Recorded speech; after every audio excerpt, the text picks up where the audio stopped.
અમદાવાદમાં એર ઇન્ડિયાની flight 171 crash થઈ તે કિસ્સામાં ડીજીસીએની કામગીરીને લઈને અનેક સવાલ સર્જાયા છે.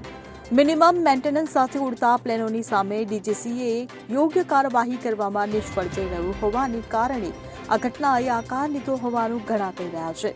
શું છે સમગ્ર મામલો, જોઈએ આ અહેવાલમાં. હવે જો ફ્લાઇટને લંડનમાં ટેકનિકલ ખામી સહિત સફાઈના કારણોના કારણે 3 કલાક સુધી ઉડવા દેવાઈ ન હતી, તે જ ફ્લાઇટને ડીજીસીએએ રેડ સિગ્નલ આપવાને બદલે ગ્રીન સિગ્નલ કયા આધારે આપ્યું તે સવાલ પણ ઉઠ્યો છે. ડીજીસીએનું કામ જ ફ્લાઇટ સેફ્ટી જોવાનું છે.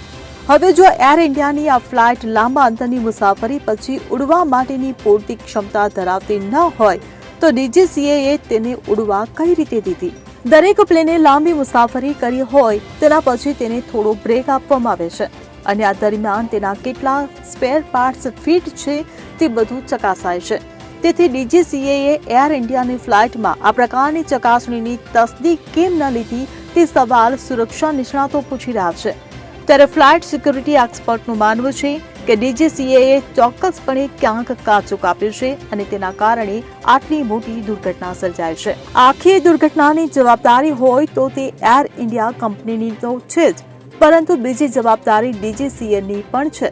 ફ્લાઇટની ચકાસણીમાં રહી ગયેલી ખામીએ કેવી હોનારત સર્જી તે બધું આંખો સામે છે. દુર્ઘટના પછી પણ ડીજીસીએનો આવો જ અભિગમ જારી રહેશે તે સવાલથી ડીજીસીએની કામગીરી શંકાના દાયરામાં આવી છે. Bureau report CN24 news. હવે જુઓ દેશ દુનિયાની તમામ ખબરો તમારી આંગળીના ટેરવે. ઉઠાવો મોબાઈલ અને Google Play Store પરથી ડાઉનલોડ કરો અમારી CN24 ન્યૂઝ મોબાઈલ એપ.